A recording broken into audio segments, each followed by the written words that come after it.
Is your job search stuck? Maybe you're not getting any interviews with employers, or maybe you are, but no job offers. Or you may be new and not even know where to start. This is Charles Max Wood, and I'm releasing a new course and ebook on how to find a job as a software developer.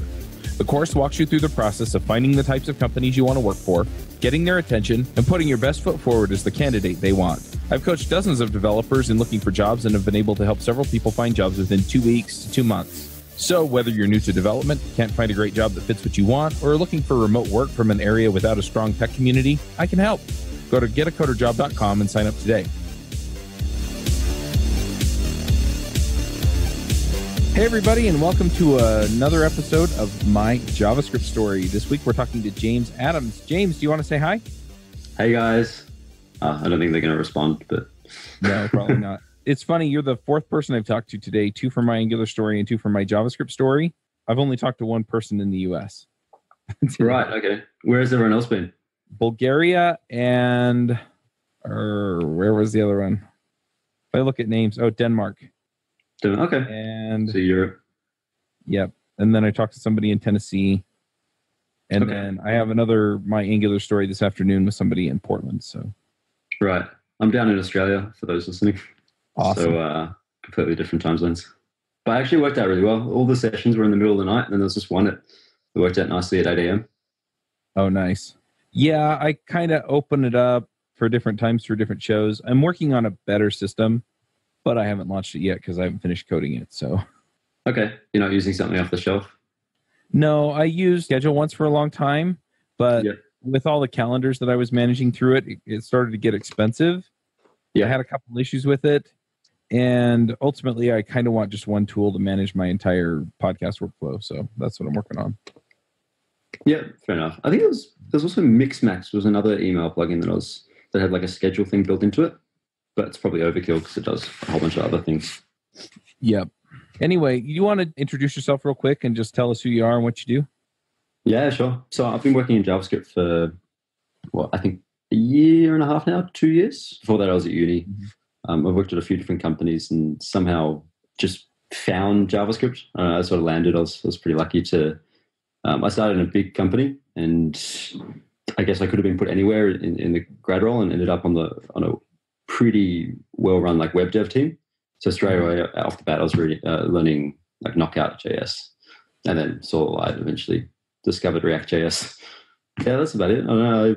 I only started programming when I went into uni. Before then, it was just like this black box. I was like, cool, this is programming. You know, it's just something I've never heard of and want to do. So I went to uni to study maths and chemistry originally. But yeah, now I'm here and pretty keen on JavaScript. Yeah. I'm curious, you mentioned that you got into programming at the university. What was it? I mean, if you were going to like study math and chemistry, what was it about programming that got you to say, oh, this is the thing? It was just like my whole life, I've always enjoyed like solving problems, even just for the fun of it. And that's why I really like maths. And I got into, I think the first course we did was, like a foundations of computing course. And it was in Python. And it was solving some pretty basic problems, like with a combination of UI. I think it was like some ant in a maze problem. And just like how rewarding it is when you finish solving the problem, the actual act of working on the problem was so thoroughly enjoyable. I don't know, it just came as a shock. It was like, for maths, it's like, you solve some problems on paper, it's rewarding as well, but it's less like tangible, less like you're actually building something. Right. It's more like you're solving things on paper. So yeah, I could take all that problem solving goodness from maths and bring it into programming, actually make stuff. So the decision was pretty like cut and dry. No, I definitely identify with that. I mean, I did a ton of math. I was in all kinds of math contests and stuff in junior high and high school. Okay. And yeah, I also just got into an electronics program in high school. Okay, so you would have started on some C and some assembly. We did some assembly. Mostly we would just build circuits that, did different things. So we built a little robot that would follow a black line on a white floor, and it just used photo transistors, right? And so the photo transistor wouldn't have enough to push the signal through the transistor. And so it would turn off the current to the motor on one end, and, so the other would keep going and it'd turn. And so it was all very analog. But I took electronics all 3 years in high school. And so by the third year, we were actually playing with 8088 chips. And we were actually sending the byte codes in through pins on the chip and That's making awesome. do stuff. So it was pretty interesting. But It's yeah, I don't know. It seems like in the US that you get to do way cooler things in high school. Like, I mean, I had a fantastic education, but like we never touched anything with electronics, like besides hooking up some wires for a light bulb, and like there was no programming whatsoever. Like it's just really hardcore, like just maths, your sciences and like social sciences sort of thing, like English and history. But it would have been cool to discover programming a bit earlier. Yeah, my experience is mostly that for me in high school, especially, I got to do the really interesting things because I stuck it out and, did, fourth, fifth, sixth year of things. So Right. Okay. I got to do really fun and interesting things in my French class because you went deep. took my first year of French when I was 12. And Yeah. so by the time I was 17, we were doing really interesting stuff. Reading it says about like the value of like going deeper into something, like when you commit a bit longer for like or longer relationships or whatever. Yeah, you end up reaping some better benefits than if you'd just gone shallower on like more topics. Yep. So as far as electronics went, it really just came down to that I stuck it out for 3 years. And so the first year, we were building little circuits that turned on and off a little LED. And by the second year, we were building little robots. And by the third year, we were playing with computer chips. Awesome. But anyway, enough about me. So you get into programming, you're doing Python and things like that. How did you get into JavaScript? So it's a bit of a roundabout way, actually, because we didn't touch JavaScript until I was in my third-ish year, because I went on exchange to the Hebrew University in Jerusalem. Mm-hmm. And there I took a whole bunch of courses, and most of them were pretty a bit more hardcore. One was on communication networks, one was on like theoretical crypto, all crazy stuff because it's all in Hebrew as well. So it was like a good test. Wow. And the other subject was pretty much like an intro to web development, and it was all in Node. So I think it was more like more backend stuff, not too many. Like this was before SPAs were a thing. Like I don't know, the React and Angular didn't even come up in the course. Well, they were definitely a thing, but like it weren't in the university curriculum. So we did something. I think we wrote some built some static or dynamic. We pretty much built Express in Node as part of the course, projects, which are really cool, right? Like learning low level, like what a static or dynamic web server does. Mm-hmm. But then I never touched JavaScript again until my gig at a company called iRes. So it's like financial trading software. I got put on the web dev on a front end product for trading shares. That whole front end is built in it's got like TypeScript knockout components, and then they started to slowly incorporate more React into it. Yeah, so I got in there, and then I was just enamored. Like I was like, oh wow, this is really cool. Like I don't know, I think it was more to do with like the ecosystem than the actual programming language itself. It's, at first, like there were so many cool tools and tutorials and everything out there that I was just like spending a lot of time outside of work, learning what I didn't know and what I wasn't using at work. Yeah, and then the last 6 months at that gig, I was pretty much doing React stuff, and we're doing some really, really cool things. So I just got into it and found that I wanted to work mainly in like React rather than supporting some old school stuff. That's when I made a transition. Gotcha. So how did you get your first programming job? So I was 6 months away from finishing uni, and I hadn't even thought about getting a job. Were you still in Israel, or were you back in Australia? So this was just as I got back. Okay. I eventually went back for another month, but this was, I guess, in the little in between stage. Mm-hmm. And I'm like, oh, cool. Maybe I'll just start applying. So I don't know. I thought maybe I'll take a year off and go travel or something, or maybe I don't know. I just hadn't, for some reason, it hadn't occurred to me that I should be looking for a job. So I started looking for a few days, and eventually applied for, I think I applied for only for like 1 or 2 jobs, and I ended up accepting a grad position with iRes. And then, but that actually wasn't my first programming job, because once I was talking to a friend he has his own startup, and he was a bit, like, I guess, more switched on about these things. And when he found out I was looking for a job, he just sort of shared my resume around. I got in touch with a small startup, like 3 or 4 people doing e-commerce automation stuff. And they were working out of a co-working space just around the corner from uni. So I actually ended up doing a 20-hour-a-week contract with them for my last 6 months of uni. But that was all Ruby. Oh, good old Ruby. Yeah. So I haven't touched it since, but that was pretty fun at the time. Nice. It's kind of funny how that works out, right? I think the first couple of jobs I got it by doing the normal job search where you send your resume everywhere. I call it spray and pray. You you send your resume everywhere, and then hopefully you hear back from somebody and get an interview. But after that, the best jobs I found were the ones that I found because I knew somebody. Either they sent my resume around, or they recommended me at the company they worked at. And I don't know if that's... I think when it's a bit more selective as well. Like I think. So sorry, cut out there for a second. No, go ahead. What'd you say? Oh no, I was just saying that. When you make that, I guess further on you get a bit more selective, and it's like, oh, you want to work for this particular company for X reasons, or someone there, and you've gotten some insider information about how the company's run, and it's usually I think a better experience than going in like without any idea about how if you just need a job, so you're spraying praying. Yep. Well, and I'm actually writing a book about this, and it's essentially how to get a job by getting noticed at a company, and the best way is just to get recommended by somebody that works there. Yeah, which speaks volumes about actually getting out there in the community, meeting people that are doing stuff that you're interested in. Yep, exactly. But yeah, so what have you done in JavaScript that you're excited about or proud of? So I guess I'll give a bit more history, because I've been talking about like what I've been doing when I was my last gig, but I'm in a really, really cool company now called Drawboard.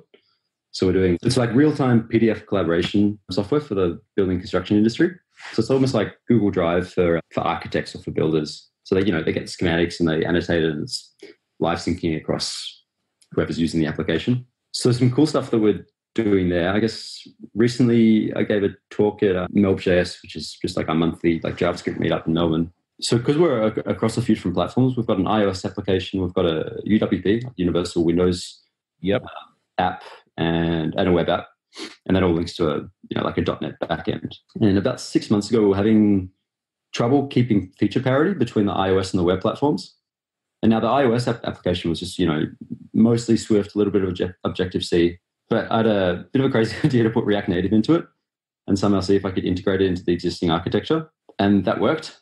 So after a few days digging and like following some pretty like involved guides, like there's a good guide on the React Native docs, which is integrating with existing React Native applications. But every app is its unique little sunflower. So yeah, that happened. We managed to ship a feature really quickly that otherwise wouldn't have gone out for a long time. And we're able to reuse a lot of our code from the web, because our web app is built in React, Redux. It's pretty much all functional as well. So it's all like using Recompose and our own like higher order components. So that was something that was pretty cool. And it seems I thought more people were doing it, but then when I gave a talk and made a few posts on Medium and all that, people were pretty like, "Oh, cool! I didn't know that you could do that." Like they always thought. A lot of people. I think the common knowledge is that you want to use React Native, you start a new application. But I don't think people were as aware that you can just integrate into existing applications. Right. Yeah, it's definitely interesting. I didn't know that either, honestly. Okay. It's. Do you mean you didn't know it until now, or? Yeah, I had never thought about integrating React Native into a native app. I guess. Yeah, that was my perspective beforehand as well. But it's really cool because you end up like, you need to do something a bit more like native, or something a bit like more that has to be optimized or whatever. Like I don't know, for our specific example, you have like a full-on PDF canvas and you're drawing across it and all that. And that might be really hard to do in React Native, because I don't know if anyone's done complete wrappers on like Canvas and SVG and all that. So I was able to leave that stuff alone. You click a button and you enter React Native view, and so you can do whatever you want in there. Nice. That's awesome. So what are you working on now? Right now, so we just built out a few more features we worked on a feature. I think there's a joke out there that says that every software platform eventually builds Jira. So we built issue management into our application. It's called Bullclip. So we initially did that on the web, and it's a way of raising issues on drawings. And it's pretty cool. Like, you pin an issue onto a drawing, and then you can add some information about it, and it comes with like a timeline, so people can have like a conversation on there. But we had the same problem on iOS, that it was never going to get built until unless like for 6 months down the track, unless like we built it in JavaScript, because the iOS team just had other priorities at the moment. So did that recently. We're also working on some integrations with some external parties. So that's been pretty cool. Like we initially did some front end like hackathon ideas, but now we're just routing everything back through the back end, and it's pretty cool to be able to get, basically it's bringing in drawings from a company called Procore. So it's like, yeah, just a way of integrating our two applications. So that's been pretty fun. I've managed to jump into the backend as well. Mm-hmm. So it's been a bit, against ideas jumping into something that's not JavaScript, but it's been pretty cool. Like that's inside backends in C#. So it's been eye-opening to see like common patterns, things that are like different across the platforms. Mm-hmm. Interesting. Yeah, I think I've heard of Procore. I'm not sure why, but yeah, they're in the US and they're a pretty big company. I think they started as a startup as well. Mm-hmm. Interesting. Well, cool. So I'm a little curious, and I, like I mentioned before, I've talked to a whole bunch of people that aren't in the US, and every country and every community is a little bit different with the programming community. So I'm kind of curious what it's like to be a developer in Melbourne.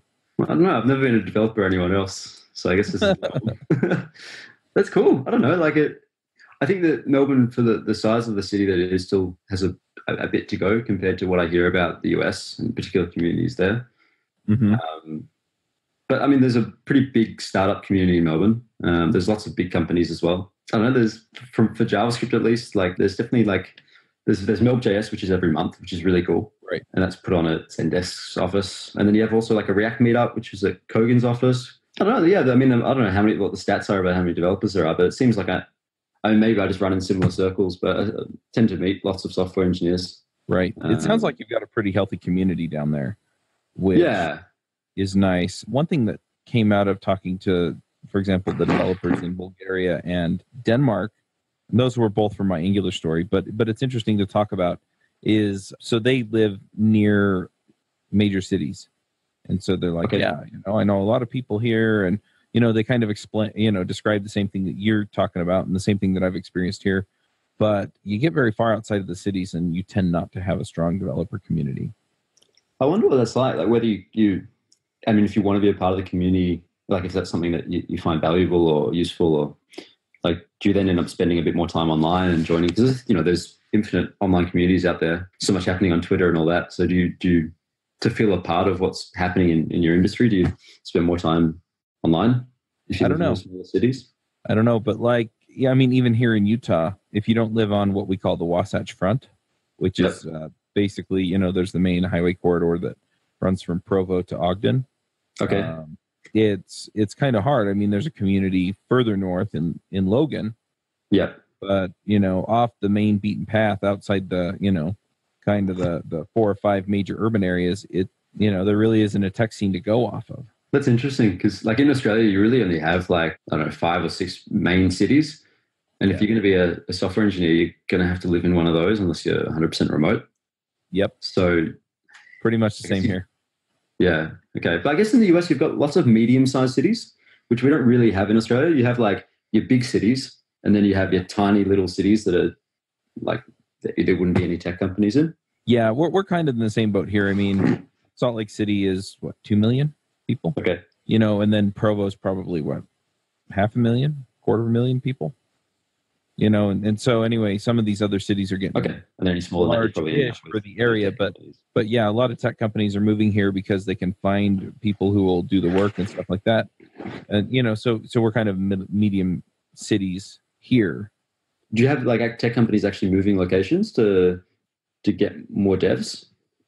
Yeah, so a lot of the larger companies, Facebook's putting in data center 20 minutes from my house. Okay. We have other companies like Hewlett Packard, Disney, and a bunch of other companies that have built satellite offices here. Okay, so yeah, it's more like bigger companies starting out a second infinite nth office. In my head, I was imagining a big startup, just or 20 small startups. Cool, right now we're going to move to the middle of Utah. There are a bunch of startups here too. The startup scene is picking up, but you also have the same kind of thing in Austin, for example. Okay. Yeah, I've heard good things about Austin's another medium-sized city. So yeah. But we're also fairly large land-wise, and so we can have more tech hubs, more spread out. Yeah, I mean, you've also got way more people as well. Yeah, our population's at 22 or 23 million at the moment. And I think we're bigger than the US, not including Alaska. Uh-huh.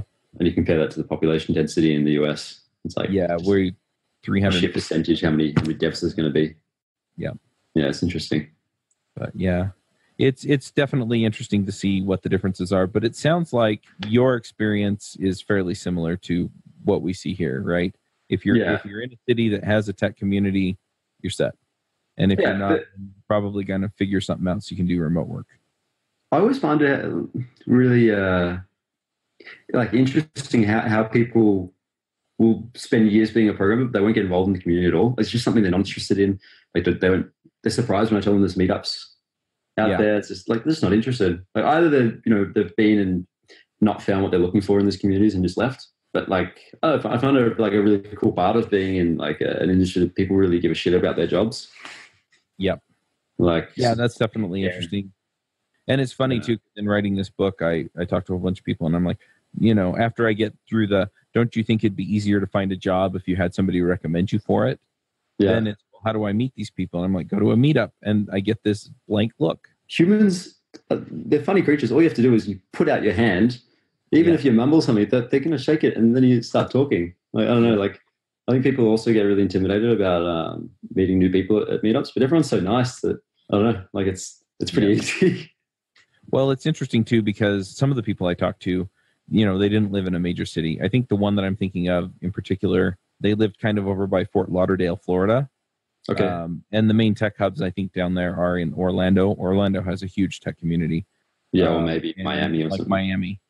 Yeah. And so it's a bit of a schlep if they need to go there just for a meetup. Yeah, but they were like, well, we don't have any groups out here. And I'm like, are you sure? And they're like, oh, yeah, there are no groups out here. So I went on meetup.com, put in their zip code, told it to look within 20 miles, and there were like a dozen groups in their image. I mean, I get it. If they're not interested, then like that's cool. But I think they're missing out on some really cool parts of being in software.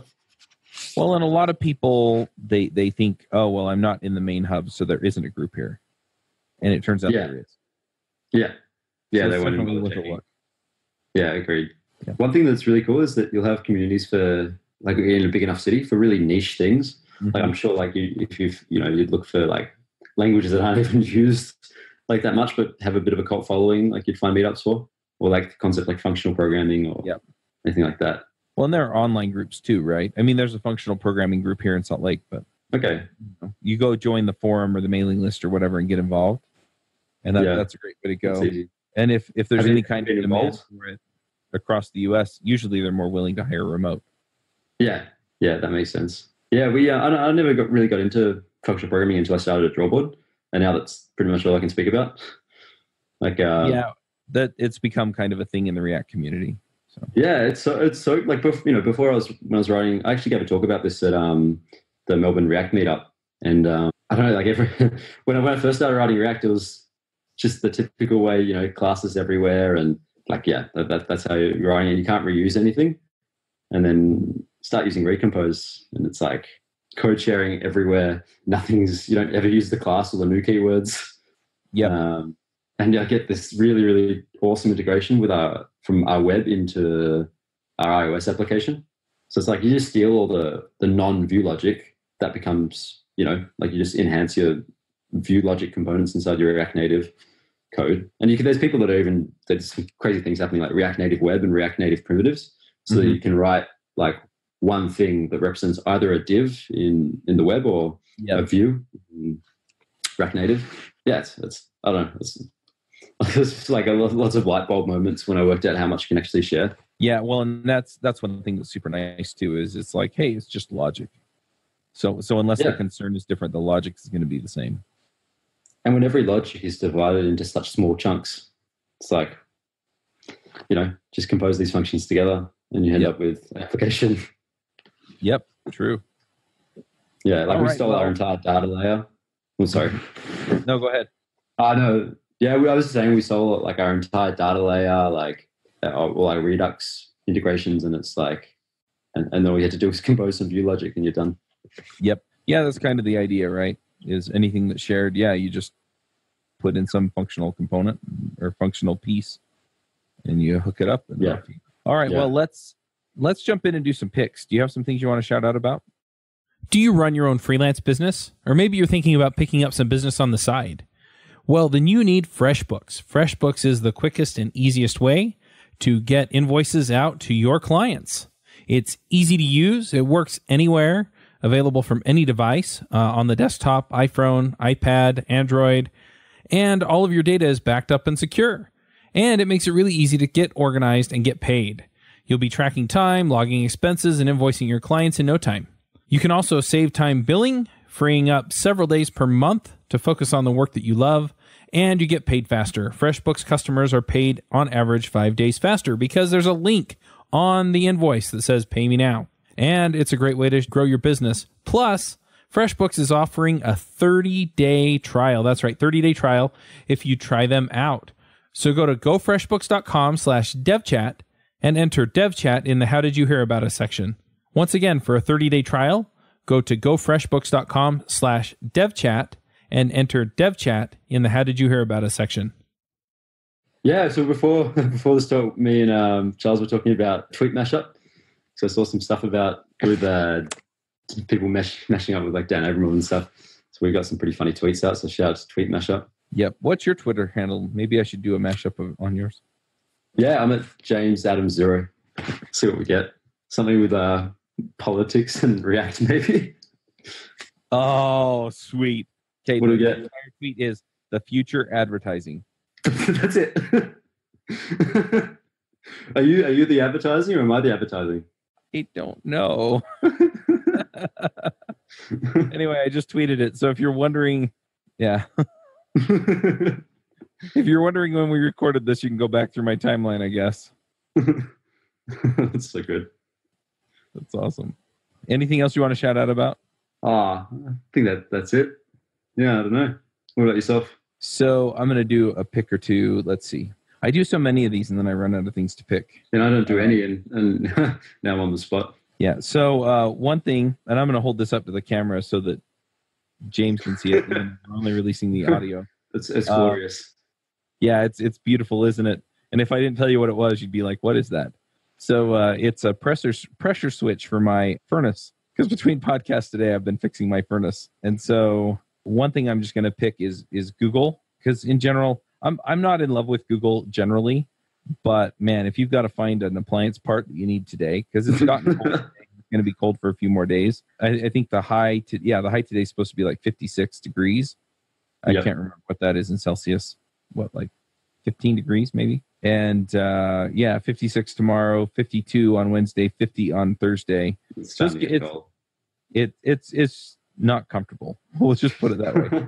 You guys get down to much lower than that when it hits the middle of winter, right? Oh yeah, in the winter here in Utah, we get down to 0 degrees Fahrenheit. Oh jeez, that's like minus 20 or something. It's like minus 15, minus 20 Celsius. Yeah. So but anyway, my wife's minus 17 all day, so I like that. Get that part. Yeah. So I'm going to get the part today, hopefully, and we'll get her fixed. But yeah, when I'm fixing appliances, one of the things that I've found that is really helpful is, besides calling my father-in-law, who can usually just say, look for this, right, is a lot of times I can go find a YouTube video. Yeah. And so it's how to fix blah, blah, blah, model number appliance. Oh, you always find it for even the most like niche parts or machine. I don't like for my exact model of car. Like I'm lucky. I've got a pretty standard car. Like it's a Subaru Outback from like 2001. It's like I look up a very specific like how to replace the fuel pump, and there'll be a video of some guy just like, okay, so here's what you do, and then it's like here's the things to look out for. Here's the exact part that you need. You know, you can just get the generic part.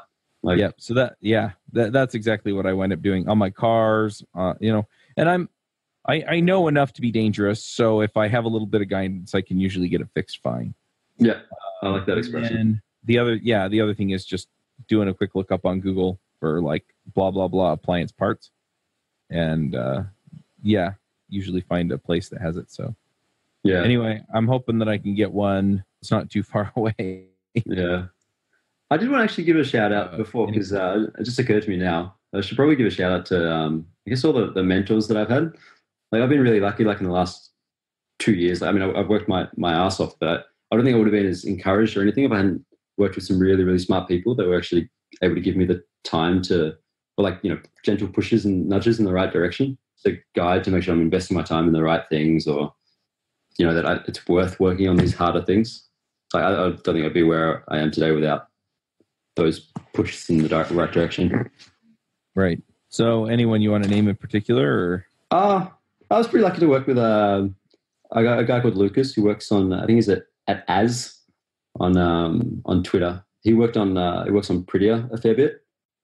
Nice. So I worked with him at iRes, and he was really good. Taught me a whole bunch of stuff. And who I currently work with mainly is a guy called GC, who just has taught me a fair bit of functional programming. So that's been awesome. Nice. As in AS? AZZ.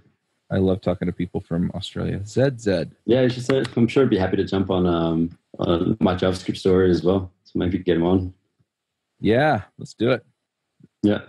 All right, shout out to us to get him on here. Yeah. He's been all right. Invited. Very cool. Well, yeah, that's all the picks I've got. So let's go ahead and wrap this up. Thanks for coming, man. Yeah, thanks for having me on. Do you have a blog or anything people can check out? We already called out your Twitter. Yeah, I'm not too present. Like I'm going to post a little bit on Medium. Mm-hmm. But I guess the easiest way to find me is I've just got a little now site, like a now deployment, which is at james.now.sh. Yeah, I need to actually get around to having a better domain. But yeah, everything on me is on there, the GitHub and all that. All right, perfect. Well, we'll go ahead and wrap this up, and we will be back next week with more JavaScript stories. Bandwidth for this segment is provided by CacheFly, the world's fastest CDN. Deliver your content fast with CacheFly. Visit CACHEFLY.com to learn more.